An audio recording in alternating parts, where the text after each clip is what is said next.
Across the Park podcast is proud to be sponsored by Globe Gas and Heating. For the best bathrooms and the best boilers in the Northwest and beyond, get in touch with Lee and the team at Globe Gas and Heating. Don't forget to quote Across the Park podcast for your free quote. Up the toffees.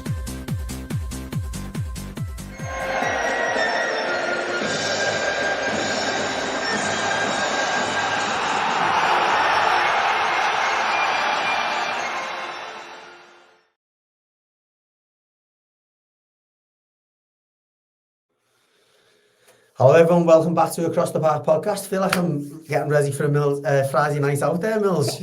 Proper tunes. Proper tune. So yeah, big shout out to Globe Heating and Gas. That's where you go for your boilers. That's where you go for your bathrooms. I can personally testify to that myself. I've got a bathroom courtesy of Globe, and all my heating system is sorted thanks to Globe.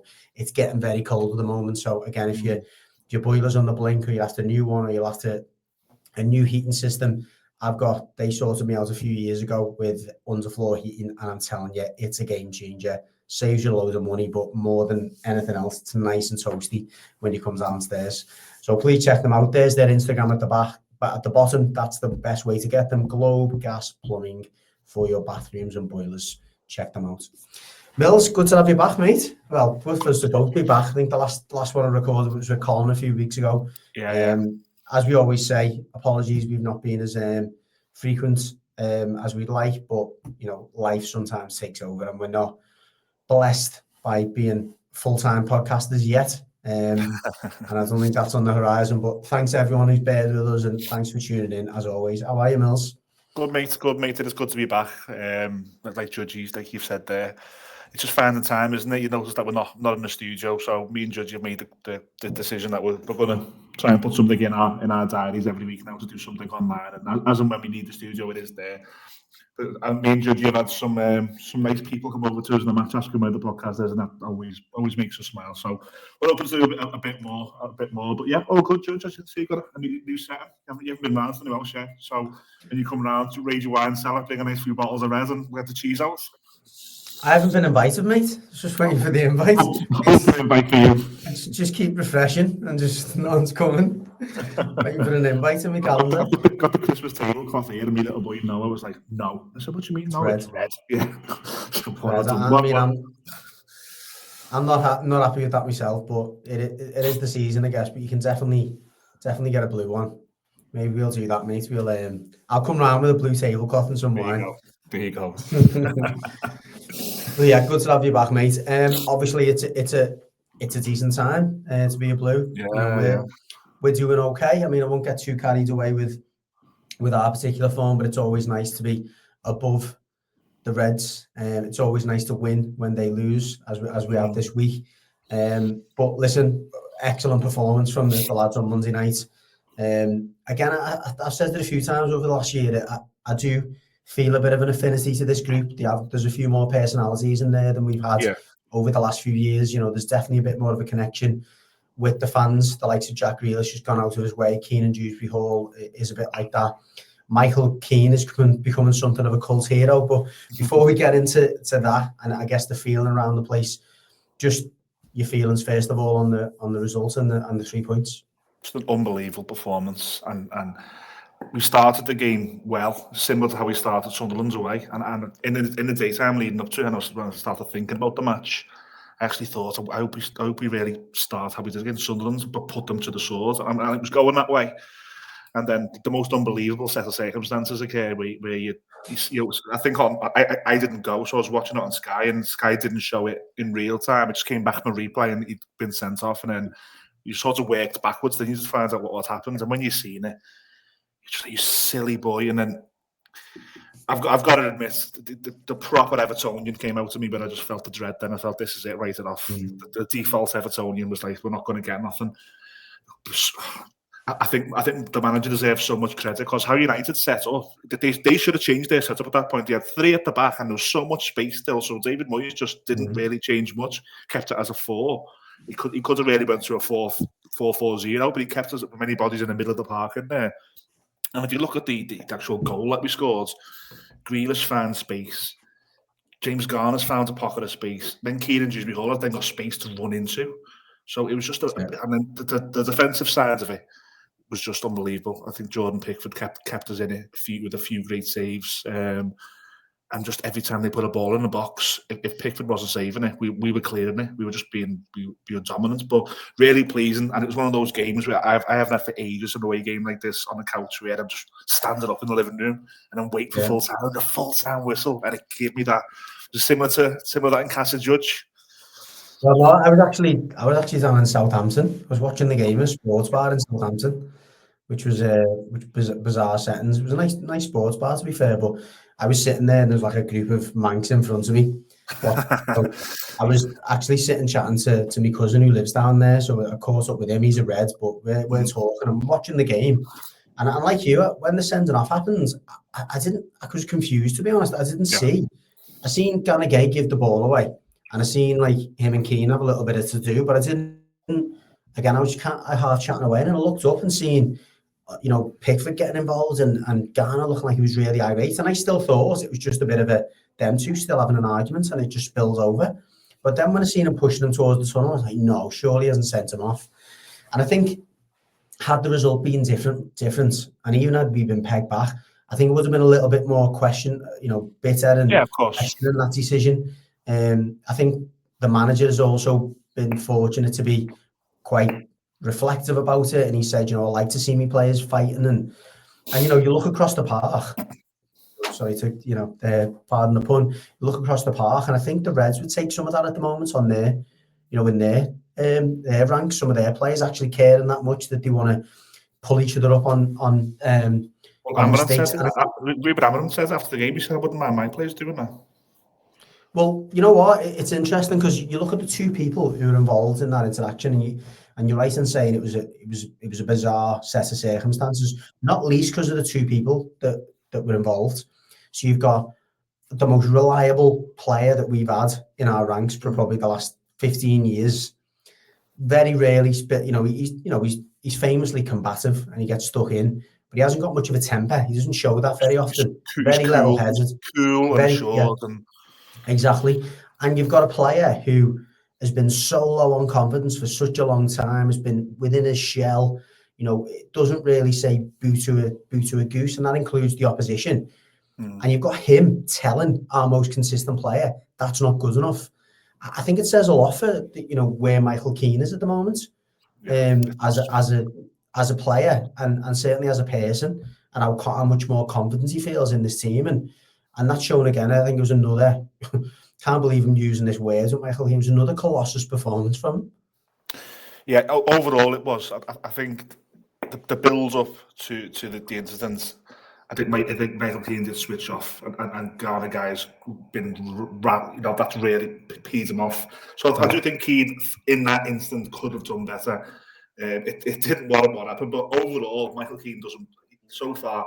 And I've been saying it to people in work, Evertonians aware who've been saying, do you know what, Michael? And I said, don't say it because you'll jinx him. Just don't say it. But no, I'm at the point now where he deserves podcasts like this to come up and say he's been brilliant this season. And I was one of the first people when we heard the news, we were talking in our WhatsApp group, and I said I don't agree with retaining him.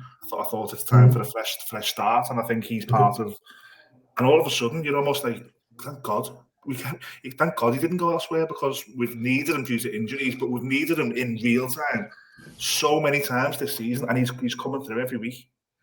Yeah, he is, and listen, same as you, mate, and I've been very outspoken about how poor he's been and how much of a negative influence he'd become on the group, because every time he come on, it was like, oh God, he looks a bag of nerves and all that. And listen, I think at the start of the season that was still the case, but he's gradually grown in confidence. He's shown that no matter who you are, what position you play in, where you are in your career, if you're not getting picked consistently, your confidence is obviously going to be impacted. If you don't feel like you're the first choice, if you feel like you're only coming on when, it's an emergency situation, that's not going to be good for your confidence. And he's shown that, with a consistent run in the team, that there is still a player there. And clearly that's the player that most of our managers have seen, because he has been picked.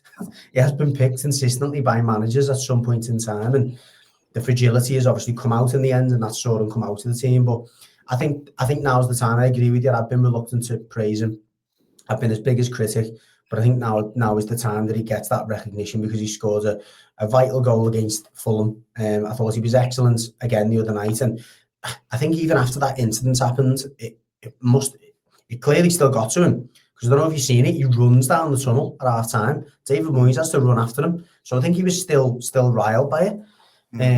So to still be able to keep himself together, and the best credit I can give him, he's been better than Tarkowski for me. He's been the better of the two. I think Tarkowski's the one who looks a bit nervous and a bit unsure. But yeah, I think that's enough for now, because I'm sure at the weekend he's going to have a mare now and score an own goal, or get turned inside out, or give a penalty away. But for now, and based on what we've seen in the last few weeks, he deserves credit. And to a man, I thought they were excellent on Monday. He does. Look, the pair of them, I think at the start of the season, they haven't played together as a pair much. I know at Burnley they probably did, but that was a long time ago. And it was only in fleeting circumstances at Everton that they played as a pair. Lampard had almost, cast Keane aside. Dyche did put him back and then quickly found out where Keane was at that moment in time. Brought Yerry Mina in. And then the Brandtwaite emergence came through. So I think if you look back and look at the bigger picture, it's probably fair to say that the first few games of the season that it was an unsettled partnership, and Tarkowski was the one who looked unsettled. He looked the one who wasn't comfortable, and he was making errors and misplaced passes. I think he's got better as the season's gone on. I think he deserves credit for, I think, going into that Fulham game where it almost became a bit of a must-win. He and everybody else colossal. He and everybody else again on Monday night colossal. So he's stepping up, and that back line, despite the fact that right back is still a problem, the central part of that back line, with the keeper behind it, doesn't look an issue, and that's credit to both of them. And credit for Tarkowski for coming through a difficult start of the season as well. Yeah, definitely. And I think, again, I don't want to. Actually, I do want to talk a little bit about Liverpool, because it's nice to see. You look across at what they're experiencing at the moment, and how, what a different player Van Dijk looks like, what a different player Kanate looks like. The keeper, Mamad Ashfali, who don't think he's a bad keeper, is struggling, and it's all down to that. One player in that unit being out of form or struggling for confidence will impact on all of them, and they all look poor at the moment. And I think the consistency from us, and I think the consistency from the manager, which, listen, as a fan base, we've been a little bit critical of that. If, look, change it, do something different, etc., when it's not been going so well. But I think when things are going well, you know what you're getting from Moyes as well. And it's like, and you recognise, actually, that is a credit to him being consistent and sticking to his principles, regardless of whether, we're winning games or losing games. And, when you go into a run like this, you start to appreciate some of the good things that David Moyes brings to the table as a leader. 100%. Now, Moyes, the first spell, and if you look at spells, the clubs that went okay for him, it's all been built on a solid base. Like, yes, he likes footballers further up the pitch. He in his first spell, you can argue that, Mikel Arteta would have walked into a lot of Premier League sides. He had Steven Pienaar. But then behind that, you had your Carsley, Jagielka, and later on you had before that, you had Lescott, and then later on you brought Darren Gibson in to play. He's always liked a base, and I think that's what he sort of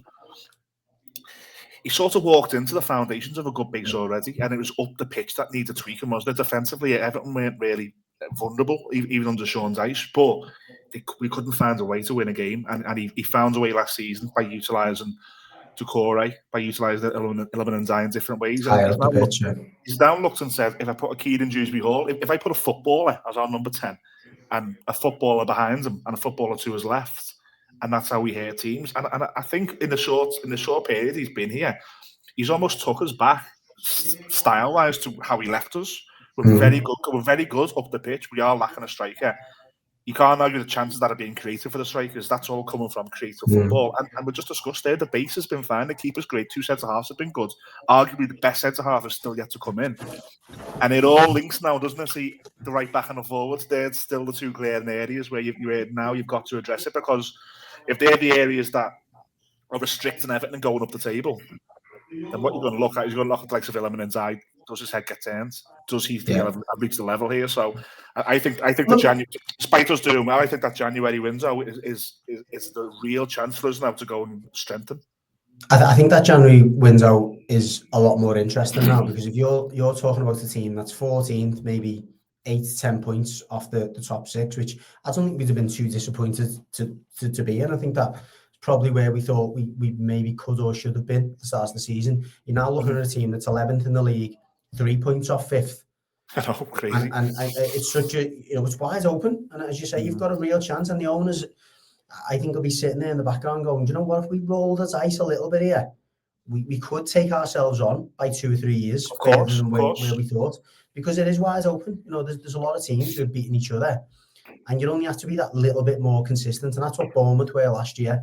That's what Forest were last year. That little bit more consistent, winning the home games, getting the odd result away from home that they weren't expected to get, which we've done a couple of, we've done once or twice this season. So you're right. I think it is a real opportunity, and just pushing further up the pitch, because you brought us there with it. So pleasing to see, a little bit of faith given in, Tierno Barry, and you can see him starting to repay that faith of more minutes on the pitch. He's got a bit more belief in himself. Obviously, he's not got the goals to go with that yet, but he's contributing to the team. He's winning battles. He's working hard. The players around him are starting to recognise that as well. Well, despite the bad miss, and I think you said this on the Liger podcast, he was actually really good against Sunderland, and he didn't deserve to be hooked, and he looked absolutely gutted by it. And you're almost thinking, this is not going to work for him now. It just looked like it wasn't working. His Instagram photo was him sitting on a bench sulking. And then the manager kept with him for the Fulham game, and the crowd gave him so much love that he came out on socials and said it. He got the statistic on Monday night for winning the most aerial duels in the Premier League this season. Despite being, he is quite a tall player, but he's got not much about him. He's a bit of a toothpick. So I said this to someone in work, that Fulham game was the first. I think I said on the Insta Match Reaction, actually, the Fulham game was the first time he put someone on their ass. Calvin Bassey in the first 5 minutes, he sent him into the advertising boards, and Bassey never got the free kick. Now, he's been a victim of that a few times. If you remember the Brighton game that he started, the first game with Hill Dickinson, he got he wanted a free kick, and the ref was like, "That you don't get them here." And he didn't go near the centre half, or he kept going deep. Past 2 games, he has duelled. And it's almost like he sat there and watched Beto and gone, "I'm better than Beto. What Beto's doing better than me is he's duelling. I've got to bring that to the Premier League." And I think he's adding that. And you're right in what you say. I think he's just a goal away now from going on a decent run of form. Because go on. I was going to say the flip side is the longer it goes without a goal, is you can be playing as well as you want. Strikers. Well, that's what I was going to say. It's a different complexion when the team are winning, because we're starting to look at the bright side of his game because other players are contributing those goals. The minute that those goals dry up a little bit, and because you're not expecting Grealish and Hughes all to score every single week, and they're not expected to. The midfielders, they contribute goals and stuff, and they'll maybe get towards the top of the single figures, your 7s, 8s, and 9s, but it's your strikers that are expected to get into those double figures. And I think while we're winning games, it's okay, but you're right. I think a goal is what's needed. And going into the weekend, which we'll come on to in a moment, it would be such a fitting way to do it against Newcastle in a home game, in a game that could take us, up near the top 6. It would be I think it could be a career-defining moment for him really at the weekend, if he can get on the score sheet and turn them couple of positive performances into match-winning performances. Yeah, I'm looking forward to Saturday, and that's a dangerous thing as an Evertonian. But I'm just looking. I think we're in a good place. I think Newcastle again, similar to when they were in the Champions League the first time, they're struggling with the amount of games that they're having now, and they're sort of struggling in the Premier League. So Saturday night under the lights, we've just said our striker needs a goal. The romantic story here is he gets the goal and we win. And I know you're having a little night out after that, aren't you? Taking advantage of the kick-off time and having a few scoops. So I imagine a lot of people doing that as we get towards Christmas as well. But I'm looking forward to Saturday. I'm looking forward to it. I'm long gone are the days now, despite the money being a year ago when I was dreading it.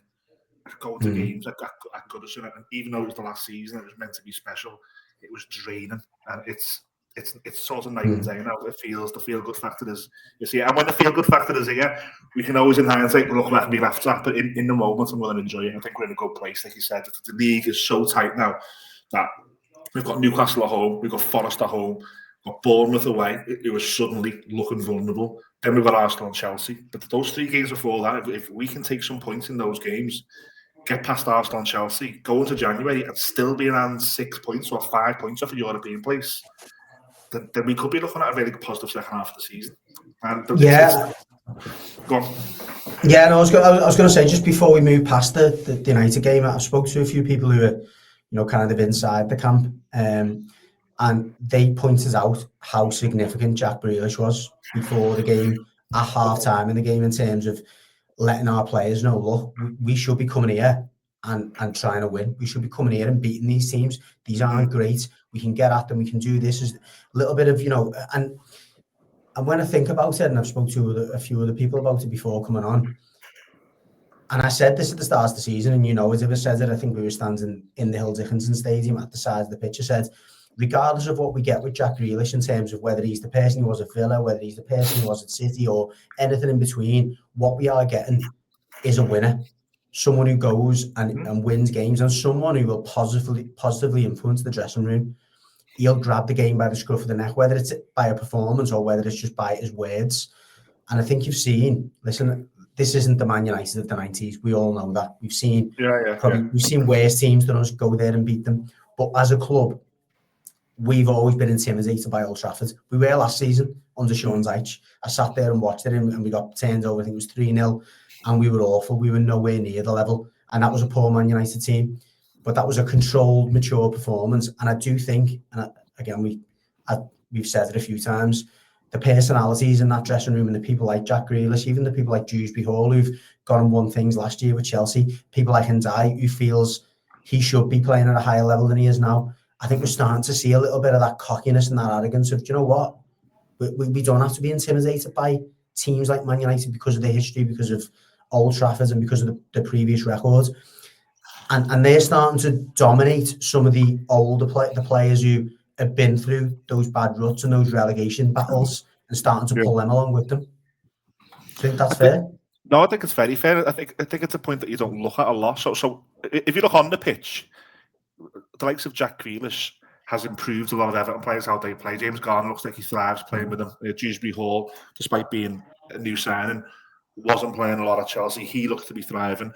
Tierno O'Barry now looks to be enjoying his football more. So, but we've seen this with James Rodriguez. What one player can do on the pitch, but what you just alluded to there, which is a great point, is what are they doing Monday to Friday in the dressing room? What are they doing Saturday in the dressing room, Saturday half time in the dressing room? The winners, they're not there to lose, they're not there to draw. They're naturally looking around going, what are you talking about? We're winning here. Let's think about it. Here's how we do it.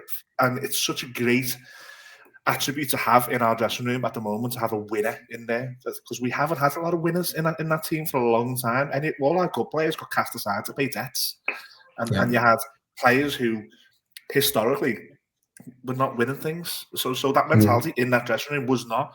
So he's come in now, and I find it interesting what you said there at half time. He's probably saying, stop worrying, we've got this. I've been here a million times. I've seen this a million times. I know how they're going to come at us, and here's what we do.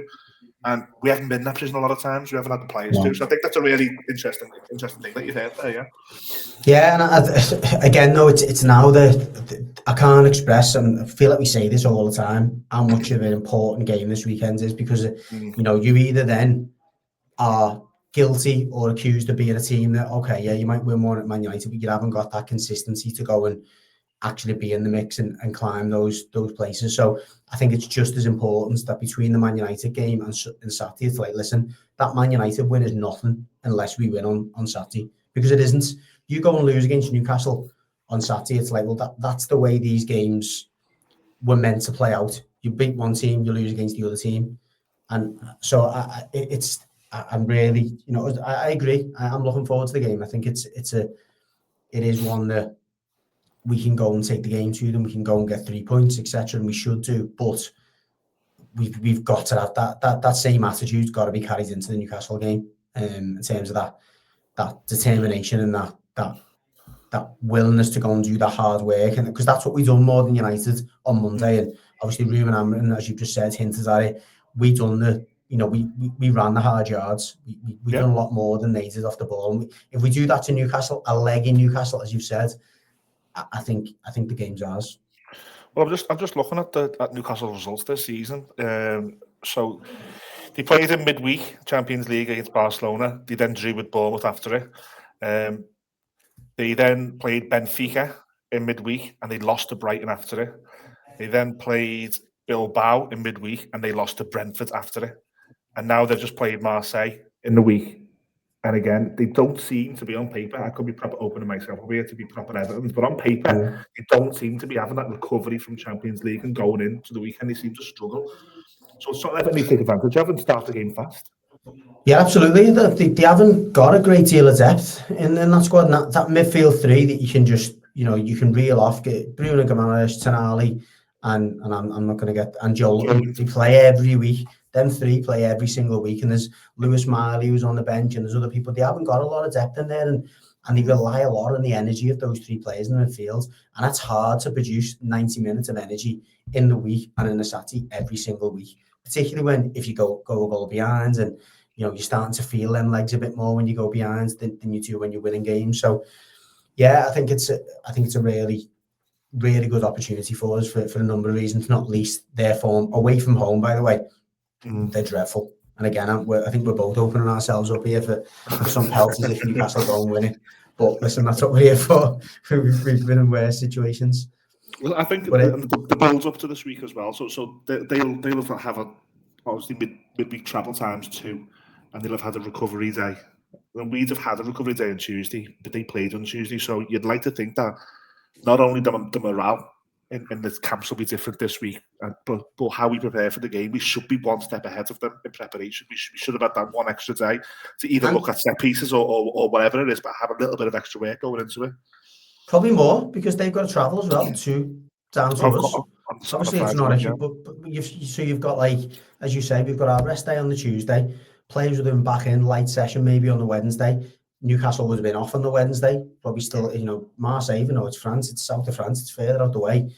So, well, near the middle of France, if you're going to be precise. But yeah, it's no 1 hour trip. So they'd have been off on the Wednesday, back in for their light session on Thursday. They're only really getting one session, and that's match day -1. So that won't be a heavy session. They won't have really had a meaningful training session, because Friday, as in tomorrow, is all going to be about the tactical side of things. I'll be prepared for the game.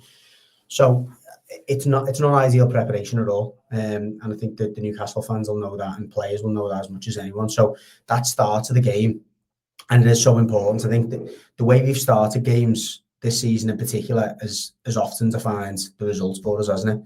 I know it's a bit cliche. I think that most Premier League games will go that way, but particularly for us, because we're not a team that can go and score 5 or 6 goals. If we go behind against a half-decent team like we did against Spurs, it is quite difficult for us to kind of keep that balance and to try and still play in a positive manner. So, well, in a productive manner. So I think that start of the game is going to be so important. One, to get them on the back foot, to start getting them feeling leggy, to be running as hard and harder than they are, and make them really feel those miles they put in the week. And two, if you can get ahead, given their away record, I think it could be a really decent result for us.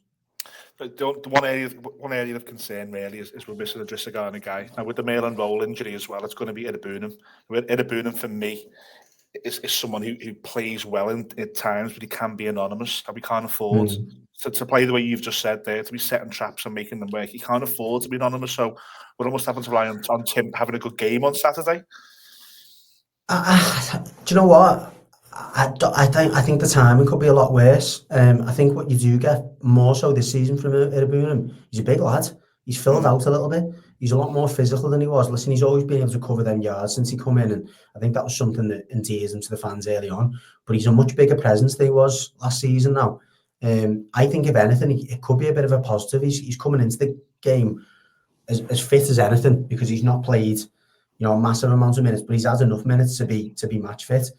I think it could be a bit of a positive. I'm not saying, listen, Gana Gay is so important to this team, we can't underestimate that, and we could be talking about this on Sunday, the other way around, and going how much of a big miss was Gana Gay. But I think if you think about those energy levels, which are going to be so critical, I think one thing that that Tim Abunin gives you is energy and enthusiasm. Sometimes he can spill over, sometimes he can be a little bit misplaced, as you say. Sometimes on the ball he can go missing.